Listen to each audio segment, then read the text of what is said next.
Hello everyone, welcome to Study Insight. So আজি আমি এইটো ক্লাছত প্ৰফিট এণ্ড লছ যেটো টপিক আমি অলৰেডি চলাই আছিলোঁ সেই টপিকটো আমি আজি কণ্টিনিউ কৰিম ঠিক আছে সো প্ৰফিট এণ্ড লছৰ আমি বেছিকখিনি আমি পঢ়িছিলোঁ লগতে প্ৰফিট এণ্ড লছৰ যিখিনি লছ পাৰ্চেণ্টেজ বা প্ৰফিট এণ্ড লছ ইহঁতৰ মাজত ডিফাৰেঞ্চটো কেনেকুৱা তাৰ ওপৰত আমি কুৱেশ্যন ভালেখিনি ডিছকাছ কৰিছিলোঁ সো আজি আমি এইটো ক্লাছতো প্ৰফিট এণ্ড লছৰ বেছিক কনচেপ্টবিলাক ডিছকাছ কৰিম লগতে কিছুমান এনেকুৱা ধৰণৰ কুৱেশ্যন লম যিবিলাক আমাৰ প্ৰফিট এণ্ড লছৰে আৰু এটা পাৰ্ট যিটো আমি ডিছকাউণ্ট বুলি কওঁ ডিছকাউণ্টৰ লগত অলপমান মিক্স বা মানে কি আৰু চিমিলাৰিটিজ থকা এটা টপিক আজি ডিছকাছ কৰিম ঠিক আছে সো প্ৰথমতে প্ৰফিট এণ্ড লছৰে কুৱেশ্যন কৰোঁ কেইটামান তাৰ পিছত আমি এখৰ ফালে ডিছকাউণ্টৰ যিটো কনচেপ্ট সেই কনচেপ্টবিলাক আৰু অলপ ভালকৈ আমি ডিছকাছ কৰিম ঠিক আছে সো আমি প্ৰথমতে এটা কুৱেশ্যন লৈছোঁ কুৱেশ্যনটো চাব এবাৰ Fear buys an article for rupees 480. He sold it at 12% loss and gets some money.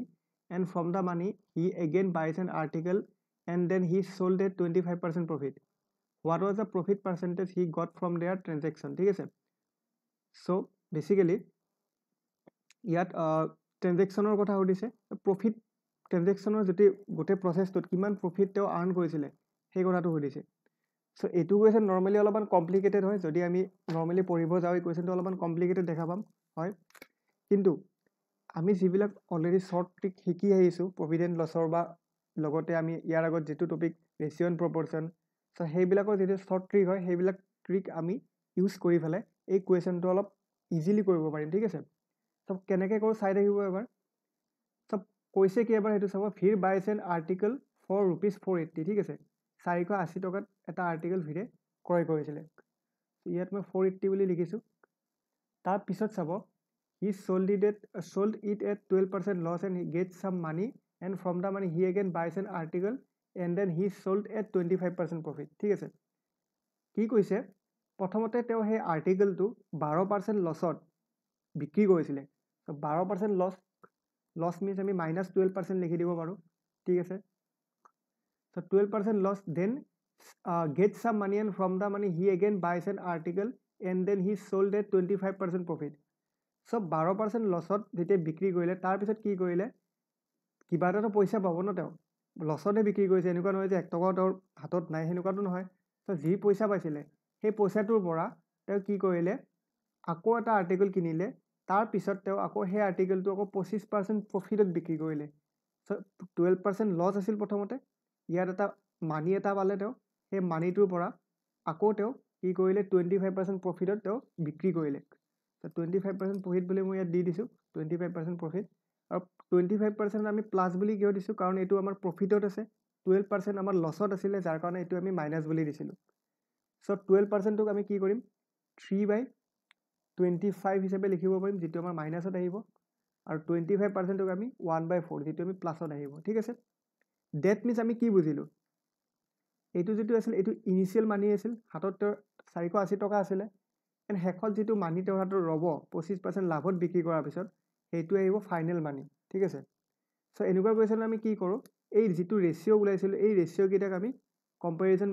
Comparison method বুলি ক'ব পাৰা বা ক্ৰছ মাল্টিপ্লিকেশ্যন মেথড যিটো আমি এজেছৰ কুৱেশ্যনটো কৰিছিলোঁ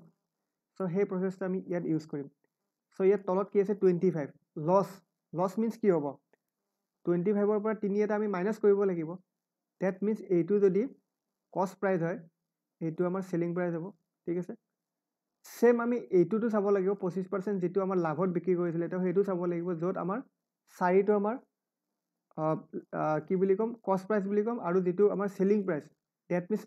1 টকা লাভত বিক্ৰী কৰিছিলে হয় ৰেচিঅ' মতে 1 টকা লাভত ডেট মিনছ ইয়াত 5 আহি যাব সো ইয়াত 25 22 ইয়াত 4 5 এইখিনি আমি নৰ্মেলি কি কৰিম কাটি দিব পাৰিম 4ৰে কিমান যাব ইয়াত 2 থাকিব ইয়াত আমাৰ 11 থাকিব ঠিক আছে সো নৰ্মেলি কিমান আহিব 25 × 50 আৰু ইয়াত আহিব আমাৰ 55 ঠিক আছে ডেট মিনছ আমি কি পালোঁ এই 50 আৰু 55 ইয়াত 50টো আমাৰ কি হ'ব কষ্ট প্ৰাইচ হ'ব চিপি হ'ব আৰু এইটো 55টো আমাৰ ফাইনেল যিটো এছপি চেলিং প্ৰাইচ সেইটো হ'ব সো ইয়াৰ মাজত গেপটো আমি চাব লাগে ঠিক আছে আৰু এই গেপটো আমি কিমান পালোঁ 50 আৰু 55ৰ মাজত আমাৰ গেপ এটা আহিব সেইটো গেপ পালোঁ আমি 5ৰ তো 5ৰ গেপ পালোঁ ঠিক আছে তা সুধিছে কি what was the profit percentage he got from their transaction তো প্ৰফিট পাৰ্চেণ্টেজটো লাগে তো প্ৰফিট পাৰ্চেণ্টেজ আমি কেনেকৈ উলিয়াওঁ প্ৰফিট পাৰ্চেণ্টেজ মানে কি আছিলে লাষ্ট ক্লাছটো চাই ল'ব যিবিলাকে প্ৰফিট পাৰ্চেণ্টেজ বা লছ পাৰ্চেণ্টেজ এইবিলাকৰ আইডিয়া নাই লাষ্ট ক্লাছত মই ধুনীয়াকৈ বুজাইছোঁ সেই ক্লাছটোৰ লিংক আপোনালোকে ডেছক্ৰিপশ্যনত পাই যাব ঠিক আছে তো তেনেকৈ আপোনালোকে সেই ক্লাছটো কৰি চাব তাৰপিছত আৰু বেছি ক্লিয়াৰ হ'ব ঠিক আছে চ' এতিয়া আমি প্ৰফিট পাৰ্চেণ্টেজটো যেতিয়া ওলাব গৈ প্ৰফিট পাৰ্চেণ্টেজটো কেনেকৈ উলিয়াম আমাৰ 5 টকা কি আছিলে লাভত আছিলে চেলিং প্ৰাইচ এণ্ড কষ্ট প্ৰাইচ চ' ওপৰত এই 5টো আমি পুট কৰিব লাগিব আৰু তলত কি পুট কৰিব লাগিব চিপিটো পুট কৰিব লাগিব কাৰণ প্ৰফিট সদায় চিপিৰ ওপৰত কেলকুলেট কৰা হয় ডেট মিনছ 5/50 আহি গ'ল চ' 5/50টোক আমি 1/10 হিচাপে কৰিব পাৰোঁ হয় কিন্তু 1/10ত আমি এটা বস্তু আমি চাব লাগিব যে কুৱেশ্যনত কি সুধিছে what was the profit percentage সুধিছে প্ৰফিট পাৰ্চেণ্টেজ বুলি ক'লে আমি 100টো মাল্টিপ্লাই কৰি দিম তেতিয়া আমি পাই যাম 10% ঠিক আছে তো পাৰ্চেণ্টেজত কোৱাৰ কাৰণে আমি 100টো মাল্টিপ্লাই কৰিছোঁ আৰু আমি পাই গৈছোঁ 10% যিটো আমাৰ ফাইনেল এনচাৰ আহি যাব ঠিক আছে তো কি আছিলে গোটেই কুৱেশ্যনটো এবাৰ মই অভাৰভিউ এটা কৈ দিছোঁ ভিৰৰ হাতত 480 টকা আছিলে আৰু এটা যিকোনো এটা আৰ্টিকেল এটা আছিলে তেওঁলোকৰ যিকোনো এটা আৰু তাৰপিছত কি হ'ল ভিৰে কি কৰিলে সেই আৰ্টিকেলটো 12% লছত বিক্ৰী কৰিলে লছত 12% বিক্ৰী কৰাৰ পিছত যিটো পইচা ৰৈ গ'ল তেওঁৰ হাতত সেই পইচাটোৰে তেওঁ আন এটা আৰ্টিকেল কিনি আকৌ 25% প্ৰফিটত বিক্ৰী কৰিলে ঠিক আছে তো 12% মিনছ কি হ'ব 3/25 যিটো আমাৰ লছ আছিল ডেট মিনছ মাইনাছ আহিব আৰু 25 মানে কি হয় 25% মানে কি হয় 1/4 হয় আৰু যিটো আমাৰ লাভত আছে ডেট মিনছ এইটো প্লাছ আহি যাব চ' ইনিচিয়েল এণ্ড ফাইনেল ভেলু আমি পাই গ'লোঁ এনেকৈ নাও আমি কি কৰিব লাগিব 25টো আমাৰ কষ্ট প্ৰাইচ আৰু চেলিং প্ৰাইচ আমাৰ 22 আহি যাব কাৰণ 22 কিয় আহিলে কাৰণ এইটো লছত আছিলে ঠিক আছে 25 ওপৰত 3টো লছত আছিলে চ' সেইটো কাৰণে আমি 22 কৰিছোঁ আৰু ইয়াত এইটো আমাৰ লাভত আছিলে ডেট মিনছ আমাৰ কষ্ট প্ৰাইচ 4 আৰু চেলিং প্ৰাইচ 5 আহি যাব ডেট মিনছ কি আহিব আমাৰ 25 × 2 50 আৰু 11 × 5 55 ইহঁতৰ মাজত যিটো গেপ আহিব এইটো 5ৰ আহিব চ' এতিয়া আমাক প্ৰফিট পাৰ্চেণ্টেজটো লাগে প্ৰফিট পাৰ্চেণ্টেজ কিমান হ'ব 5/50 যিটো আমি কৰি দিম 1/10 × 100 আৰু যিটো আমি পাই যাম 10% চ' 10% আমাৰ ফাইনেল এনচাৰ আহি যাব চ' এতিয়া নেক্সট কুৱেশ্যনলৈ যাওঁ আই হোপ সকলোৱে বুজি পাইছে এইটো কুৱেশ্যন কেনেকৈ কৰিলোঁ নেক্সট কুৱেশ্যনটো চাব a shopkeeper sold an article at a profit of 1/8 of its SP to a person if shopkeeper sold it at 25% more than previous selling price it will have ₹68 more as a profit find the selling price এজন দোকানী এজন ব্যক্তিক নিজৰ SP 1/8 ভাগ কৰি এটা সামগ্ৰী বিক্ৰী কৰিছিলে যদি দোকানীয়ে পূৰ্বৰ বিক্ৰী মূল্যতকৈ 25% বেছিকৈ বিক্ৰী কৰে তেন্তে ইয়াৰ লাভ হিচাপে 68 টকা বেছি হ'ব তাৰ বিক্ৰী মূল্য বিচাৰি উলিয়াব চ' এইটো কুৱেশ্যন চাগে আপোনালোকে ভালদৰে পঢ়িব লাগিব তাৰপিছতে বহুতৰ যিবিলাক প্ৰথম এই টপিকটো পঢ়ি আছে ন তেওঁলোকৰ কাৰণে এইবিলাক কুৱেশ্যন অলপমান টাফ হ'ব পাৰে কাৰণ লেংগুৱেজটো অলপমান বেকাটেৰাকৈ দিয়ে ন চ' বেছিকখিনি সদায় ক্লিয়াৰ কৰি ল'ব তাৰপিছতে এনেকুৱা ধৰণৰ কুৱেশ্যন কৰিব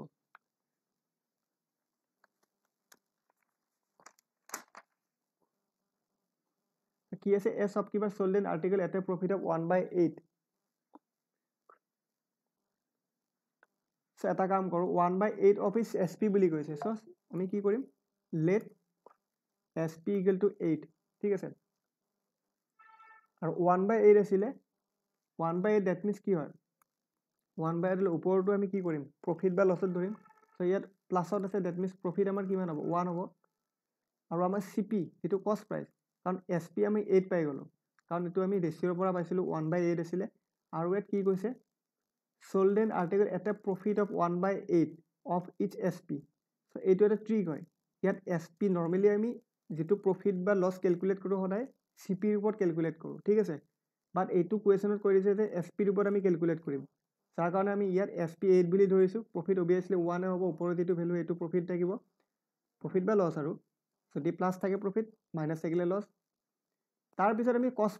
প্ৰাইচটো চাব লাগে কষ্ট প্ৰাইচ কিমান হ'ব 1 টকা যদি প্ৰফিট পায় তেতিয়াহ'লে কষ্ট প্ৰাইচ আমাৰ 7 rupees হ'ব কাৰণ 8 টকা চেলিং প্ৰাইচ আছিলে তাৰপিছত আমি এটা বস্তু চাব লাগিব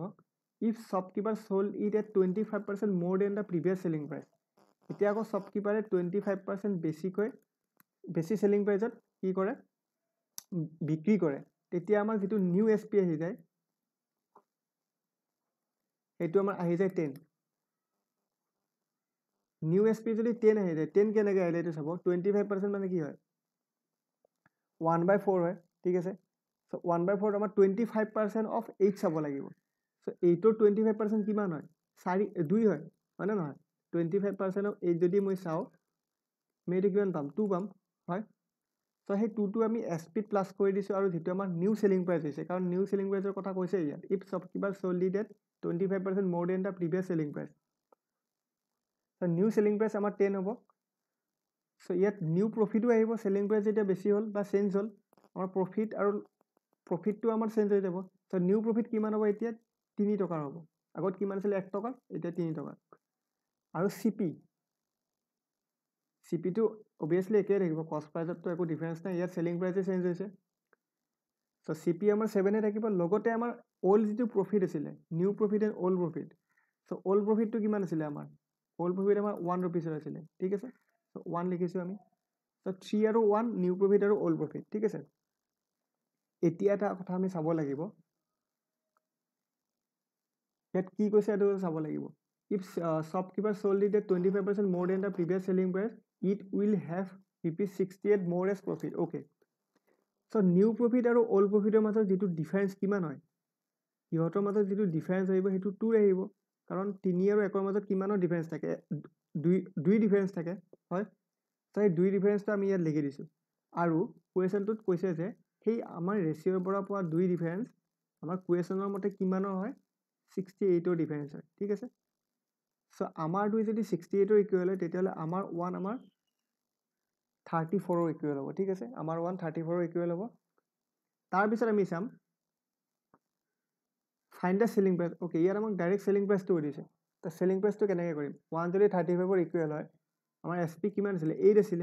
that means আমাৰ যেটো ফাইনাল SP হৈ যাব 8 into কিমান আহিব 34 হয় 8 into 34 কৰিম আৰু আমি পাই যাম 272 আৰু হেতু আমাৰ ফাইনাল আনসাৰ আহি যাব ঠিক আছে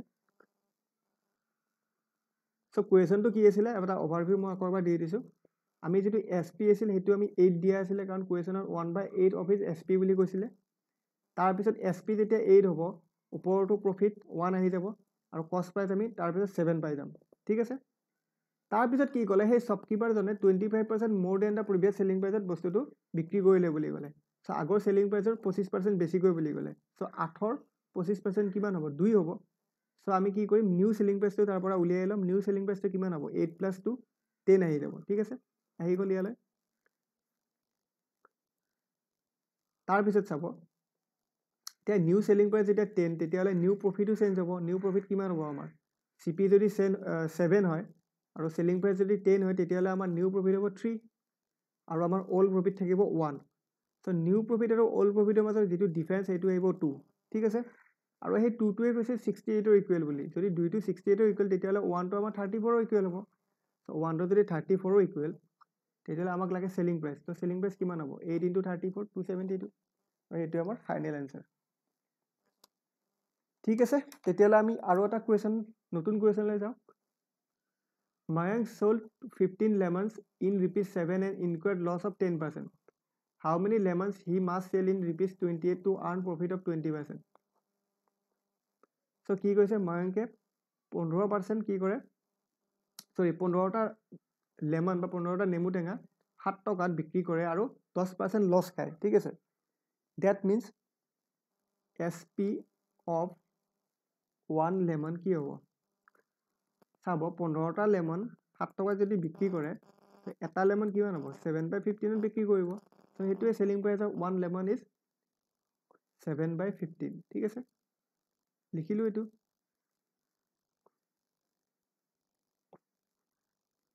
selling price of 1 lemon is 7/15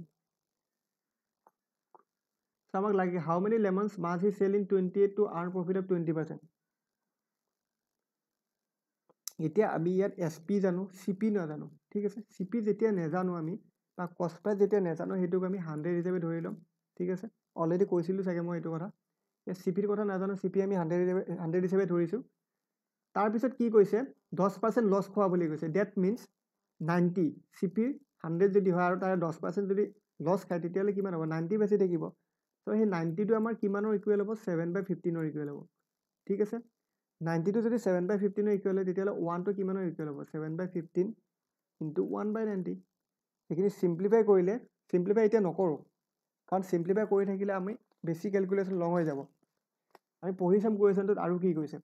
how many lemons must sell in ₹28 to earn profit of 20%. So' 20% profit earn কৰিবলৈ কিমান লেমন তেওঁ বিক্ৰী কৰিব লাগিব ঠিক আছে চ' 20% প্ৰফিট বুলি কৈছে চাব এটা কথা চিপিটো মই 100 ধৰিছিলোঁ হয় আৰু কি কৈছিলে 10% লছ বুলি কৈছিলে তেতিয়া আমাৰ 90 হৈ গৈছিলে হয় লছ হ'লে যদি 10 এটা মাইনাছ কৰোঁ তেতিয়াহ'লে প্ৰফিট লাগে আমাক 20% প্ৰফিট লাগে চ' প্ৰফিটৰ ক্ষেত্ৰত আমি কি কৰিম 20 এটা প্লাছ কৰিম 20% কৈছে ডেট মিনছ আমাক লাগে 120% হ'বলৈ চ' 120% আমি কি কৰিম 7/15 ইনটু 1/90 ইনটু 120 ঠিক আছে সেইটো কৰিম এইখিনি আমি নৰ্মেলি এতিয়া চিম্প্লিফাই কৰি দিম 15 8 টাইমছ যাব ঠিক আছে আৰু এইখিনি চিম্প্লিফাই কৰিলে আমি ওপৰত কিমান পাই যাম 4 45 ঠিক আছে ডেট মিনছ আমি পাই গ'লোঁ 120 মানে কি আৰু 120% বা 20% লাভ ল'বলৈ আমি 28 থাকিব ওপৰত আৰু তলত থাকিব 45 ঠিক আছে আৰু তলৰটো কি হয় তলৰটো 15 যে আছিলে এইটো আমাৰ কি আছিলে লেমনৰ সংখ্যা আছিলে হয় ডেট মিনছ ইয়াত 45 লেমন বিক্ৰী কৰিব লাগিব আৰু আমাক লাগে কি কুৱেশ্যনটো সুধিছিলে কি how many lemons must he cell okay কিমানটা লেমন চেল কৰিব লাগিব 45টা লেমন আমি চেল কৰিব লাগিব আৰু 20% তেতিয়া প্ৰফিট হ'ব কেতিয়া মানে 28 টকাত বিক্ৰী কৰিলে 20% প্ৰফিট হ'ব আৰু 45টা লেমন আমি বিক্ৰী কৰিব পাৰিম ঠিক আছে এইটো চিম্পল আছিলে কুৱেশ্যনটো বাট লাহে লাহে আমি আৰু অলপ ভেৰাইটিজ কুৱেশ্যন ট্ৰাই কৰিম বেলেগ একো নাই এইটো কুৱেশ্যনো ইজি আছিলে এনচাৰ বুলি মই লিখি দিছোঁ পুৰা এনচাৰ আমাৰ আহি যাব 45 চ' কি কৰিছিলোঁ আমি বেছিকখিনি আছিলে SP অফ 1 লেমন যিটো আছিলে সেইটো আমি উলিয়াই লৈছোঁ 7/15 CP2 দিয়া নাই আমি 100 হিচাপে ধৰিছোঁ 10% লছ বুলি কৈছে 90 লিখিছোঁ আৰু 90 7/15 ইকুৱেল হ'লে 1 আমাৰ 7/15 ইনটু 1/90 ইকুৱেল হ'ব আমাক লাগে 20% প্ৰফিট লাগে চ' ডেট মিনছ আমি কি কৰিম 120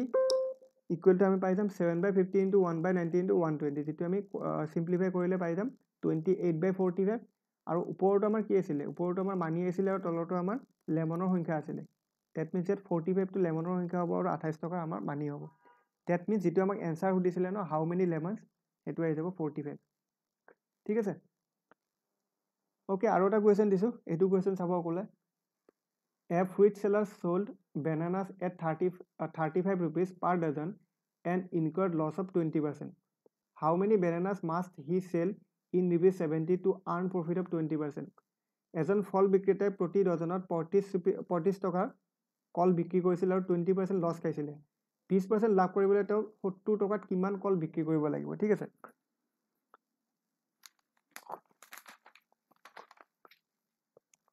চ' এইটো কুৱেশ্যন আৰু আগৰ কুৱেশ্যনটোৰ মাজত বেলেগ একো ডিফাৰেঞ্চ নাই কি কৈছিলে লছ খাইছিলে 20% আমি সদায় 100 ধৰো হয় চ' 20% লছ ডেট মিনছ 80 আহি যাব চ' ইয়াত বেনানা কথা কৈছে কিমান কৈছে 35 টকাত কি কৈছিলে 1 ডজন বুলি কৈছিলে চ' 1 ডজন ইকুৱেল টু কিমান হয় 12টা থাকে 35 টকাত 12টা ঠিক আছে ডেট মিনছ 1 টকাত আমাৰ কিমান হ'ব 1 টকাত নালাগে এটা যদি আমি কি বুলি কওঁ বেনানা বা এটা কলত আমাৰ কিমান আহিব 35/12 আহিব ঠিক আছে চ' এইটো আমি ইয়াত লিখি দিম 35/12 80% ডেট মিনছ 20% লছত তেওঁ কি কৰিছিলে 12টা কল বিক্ৰী কৰিছিলে ঠিক আছে আৰু কিমান টকাত 35 টকা তেতিয়া তেওঁৰ কিমান আছিলে 20% লছ হৈছিলে এতিয়া আমি কি কৰাব কি লাগে তেওঁক লাভ কৰাব লাগে হয় how many bananas he must sell in ₹70 to earn a profit of 20% so' 20% profit পাবলৈ তেওঁক কিমানটা কল বিক্ৰী কৰিব লাগিব 70 টকাত পইচাটো ইয়াত দি দিছে ঠিক আছে পইচাটো দি দিছে 20% প্ৰফিট লাগে ডেট মিনছ 20% প্ৰফিট হ'লে আমি 120% কৰিম ঠিক আছে চ' যিটো আমাৰ আহি যাব 35/12 ইনটু 120 বাই আমাৰ কি হ'ব 80 আছিলে তলৰ 80 আহি যাব এইখিনি এতিয়া চিম্প্লিফাই কৰক 4 2 8 4 3 12 আমাৰ আহি যাব তলত থাকিব 24 অ'কে 120 ঠিক আছে তলত থাকিব আমাৰ 8 আৰু ওপৰত থাকিব আমাৰ 35 চ' এতিয়া আমাক লাগে কুৱেশ্যনটোত লাগে কি আমি ৰেচিঅ'ৰ পৰা পালোঁ 35/8 তাত কুৱেশ্যনটোত লাগে কি how many bananas he must sell in ₹70 তলৰটো কি আছিলে বেনানা আছিলে ওপৰটো প্ৰাইচ আছিলে 70 ৰুপিছত কিমান বানানা চেল কৰিব লাগিব চ' ওপৰত 35 পাইছোঁ 35 টকাত 8টা যদি কৰে তেতিয়াহ'লে 70 টকাত কেইটা কৰিব 35 ইনটু যদি 2 কৰি দিওঁ আমি ওপৰে তলে তেতিয়া আমি ওপৰত কিমান পাম 70 টকা পাই যাম 70 ৰুপিজ পাই যাম আৰু তলত কিমান পাম 16 পাম ডেট মিনছ আমি এইটোৰ পৰা কি বুজিলোঁ যে আমি 70 টকাত কেইটা লেমন বিক্ৰী কৰিব লাগিব 16টা লেমন বিক্ৰী কৰিব লাগিব ঠিক আছে চ' আমাৰ ফাইনেল এনচাৰটো আহি যাব 16 লেমন নহয় সৰি এইটো বানানাৰ কথা সুধিছিলে চ' কুৱেশ্যনটো অলপমান যিবিলাকে প্ৰথম দেখিছে এনেকুৱা কুৱেশ্যন অলপমান চাগে কনফিউজ হ'ব পাৰে যে কেনেকৈ কৰিছে এইবিলাক 120% 80% কেনেকৈ আহিলে চ' চিম্পলি আপোনালোকে বুজি লওক যেতিয়া লাভৰ কথা কয় বা লছৰ কথা কয় সেইটো সদায় আমি 100ৰ ক্ষেত্ৰত আমি 100ৰ ওপৰতে কেলকুলেট কৰোঁ কাৰণ ইয়াত কোনো ধৰণৰ কষ্ট প্ৰাইচ দিয়া হোৱা নাই কষ্ট প্ৰাইচ যদি দিয়া হোৱা নাই তেতিয়াহ'লে আমি কষ্ট প্ৰাইচ 100 ধৰিম ধৰি পেলাই 10% বা 20% লছ আছিলে ডেট মিনছ 80 আহি যাব 80 টকাত কিমান হ'ব 35 টকাত মানে 80% লছত তেওঁ 20% লছত তেওঁ 35 টকাত 12টা বেনানা বিক্ৰী কৰিছিলে তেওঁক লাগে 20% লাভত কিমান বেনানা বিক্ৰী কৰিব 20% লাভ বুলি ক'লে 120% আহি যাব যিটো আমি পাই যাম 35/12 ইনটু 120/80 যিখিনি চিম্পলিফাই কৰিলে আমি পাই যাম 70/16 চ' 70 টকাত তেওঁ 16টা বেনানা বিক্ৰী কৰিব পাৰিব ঠিক আছে চ' এইটো একদম চিম্পল এণ্ড বেছিক কনচেপ্ট আছিলে চ' তেতিয়াহ'লে এইখিনি আমাৰ প্ৰফিট এণ্ড লছৰ বেছিক আমি বহুতখিনি কৰালোঁ এইবিলাক কুৱেশ্যন আপোনালোকে ঘৰত প্ৰেক্টিচ কৰিব আৰু বহুত কুৱেশ্যন আছে মই পিছলৈ দি থাকিম এইবিলাক কুৱেশ্যনো চ' ইয়াৰ পিছত মই এটা কুৱেশ্যন লৈ আহিছোঁ সেইটো আমি ডিছকাউণ্ট টপিকটোৰ ওপৰত লৈ আহিছোঁ ঠিক আছে ডিছকাউণ্টৰ কুৱেশ্যনবিলাক CP বা SP লগত অলপ ৰিলেটেড হয় চ' সেইটো কাৰণে মই এই টপিকটো ইয়াত সোমাই দিছোঁ ডিছকাউণ্টৰ আমি বেলেগকৈ আৰু ভালকৈ কৰিম বাৰু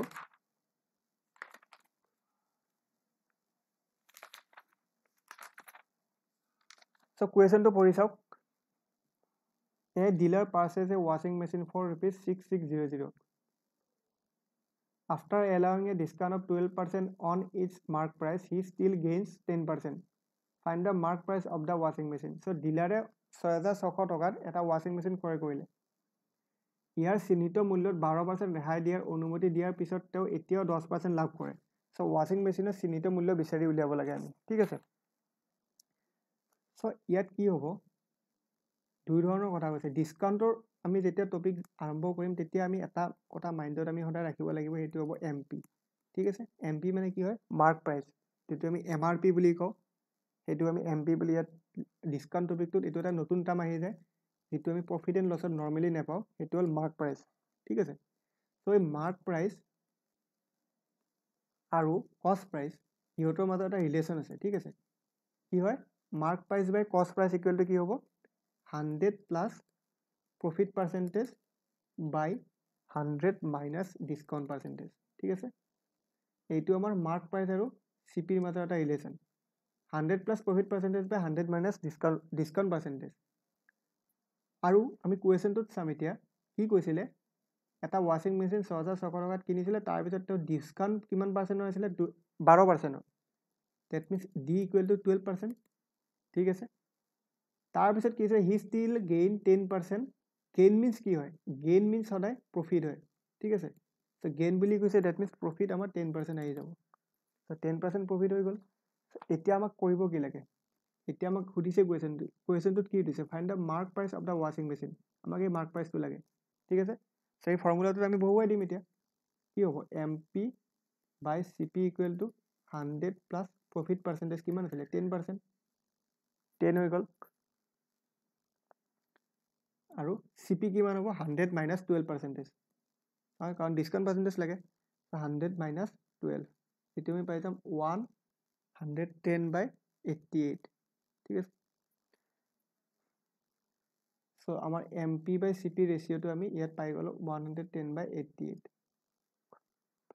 যাৰ পৰা আমি MP by CP equal to পাই যাম 5/4 5/4 পাই গলো MP by CP আমি পাই গলো 5/4 সো এতিয়া লাগে কি আমাক আমি যেতিয়া এটো পাই গলো না এই ৰেশিওটো পাই গলো আমি ৰেশিওৰ এটা টাৰ্ম পাই গলো আমাক ৰিয়েলিটি ধৰিছে ন ফাইন্ড দা মাৰ্ক প্ৰাইস লাগে আমি সো মাৰ্ক প্ৰাইসটো আমি কেনেকৈ উলিয়াম তাৰ কাৰণে আমি কি কৰিম কিমান টকাত কিনিছিলে ডিলাৰটোৱে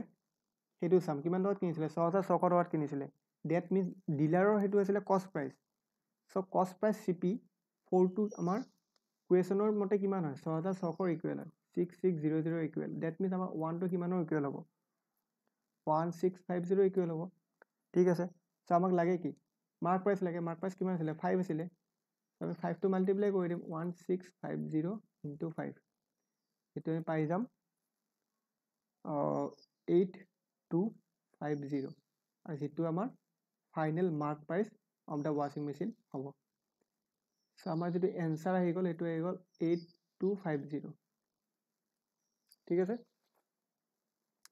বুজি পাইছা এতিয়া কি কৰিলো চ' বেলেগ একো নাই এই সিম্পল এইটো ফৰ্মুলা হয় MP/CP 100 plus profit percentage by 100 minus discount percentage ডিসকাউন্টটো আমাৰ 12% প্ৰফিটটো আমাৰ 10% এটো দিয়া আছে কুৱেশ্যনত এতিয়া আমি কি কৰিম ফৰ্মুলাটো বহাই দিম তাৰ পৰা আমি MP/CP ৰেশিওটো পাই যাম 5/4 সো ইয়াত 5/4 আমি ৰেশিওৰ পৰা পাইছিলো আমাক লাগে কি ইন ৰিয়েলিটিত লাগে সো হেতু আমাৰ কুৱেশ্যনলৈ চাম কুৱেশ্যনত কি দিয়া আছিল ৱাশ্বিং মেচিনটো কিমান কিনা যেটো প্ৰাইস বা পাৰচেজ কৰিছিলে ডিলাৰটোৱে তেওঁলোকৰ যেটো কষ্ট প্ৰাইস হেতু কিমান আছিল 6600 আছিল সো আমাৰ কষ্ট প্ৰাইস ৰেশিওৰ পৰা আমি 4 পাইছিলো আৰু কুৱেশ্যনে কৈছে 6600 যদি 4টো আমাৰ 6600 ইকুৱেল তেতিয়ালে একটো আমাৰ 1650 ইকুৱেল হ'ব ঠিক আছে 6600 পৰা 6600 ডিভাইডেড বাই 4 কৰি দিম আমি তাৰ পিছত আমাক লাগে কি মাৰ্ক প্ৰাইস লাগে মাৰ্ক প্ৰাইস কিমান আছিল 5 আছিল সো 5টো আমি মাল্টিপ্লাই কৰি দিম 1650 ইনটু 5 আমি পাই যাম 8250 আৰু 8250 আমাৰ ফাইনেল এনসাৰ আহি যাব সো এখিনি আছিল আজিৰ ক্লাছটোত কাৰোবাৰ যদি কিবা খুদিব লগা থাকে আপোনালোকে কমেন্ট বক্সত কুৱেশ্যন বিলাক কৰিব নেক্সট ক্লাছত আমি হেবিলাক ডাউট বিলাক ক্লিয়াৰ কৰি দিম ঠিক আছে সো আজিৰ ক্লাছত আমি কি কৰিলো বেসিক্যালি ডিসকাউন্টৰ এটো আমি নতুন কনসেপ্টটো পঢ়িলো কেনেকৈ কৰে এনেকুৱা ধৰণৰ কুৱেশ্যন তাৰ পিছত আমি এইটো কনসেপ্ট পঢ়িলো যত আমাৰ কষ্ট প্ৰাইস দিয়া নাথাকে যেটো আমি ধৰি ল'ব লাগে কষ্ট প্ৰাইস 100 বুলি তাৰ পৰা আমি প্ৰফিট এণ্ড লছ যেটো থাকে আমাক উলিয়াব দিয়ে হেতু উলিয়াব পাৰো সো আগৰ কুৱেশ্যনটো এনেকুৱাই আছিল অলমোস্ট অলপমান বেলেগ আছিল এটো সো কনসেপ্টটো অলমোস্ট একে হয় সো এই দুটা কুৱেশ্যন কৰিলো নতুন কনসেপ্টৰ ভিতৰত তাৰ পিছত এটো এটা ডিফাৰেন্ট কনসেপ্ট আছিল কুৱেশ্যন নম্বৰ 2 এইটো কুৱেশ্যনৰ আমাৰ নিউ প্ৰফিট এণ্ড অল্ড প্ৰফিটৰ মাজত ডিফাৰেন্সটো উলিয়াইলো আমি কম্পেয়াৰ কৰি কুৱেশ্যনটো সলভ কৰিলো সো এখিনি আছিল আৰু প্ৰথম এইটো কুৱেশ্যন আছিল যেটো আমাৰ অলপমান ইজি কুৱেশ্যন আছিল সো আমি এনেকৈ ক্ৰছ মাল্টিপ্লিকেশ্যন মেথড ইউজ কৰি কুৱেশ্যনটো সলভ কৰিব পাৰো আৰু ইয়াত আমি প্ৰফিট পাৰ্চেন্টেজ বা লছ পাৰ্চেন্টেজৰ যেটো আমি ফৰ্মুলা পঢ়িছো প্ৰথম ক্লাছটোতে সেই ফৰ্মুলাৰ ওপৰতে এইটো কুৱেশ্যন আছিল ঠিক আছে সো আজিৰ ক্লাছটোত এখিনি হ'ল বেসিক খিনি সো আকৌ লগ পাম নেক্সট ক্লাছত যদি আপোনালোকৰ ভিডিওটো ভাল লাগিছে প্লিজ চেনেলটো একবাৰ সাবস্ক্ৰাইব কৰি দিব যিবিলাকে কৰা নাই আৰু ভিডিওটো লাইক কৰিব সো এইখিনি আছিল মোৰ ফালৰ পৰা আকৌ লগ পাম অহাকালি ক্লাছত তেতিয়ালৈ থ্যাংক ইউ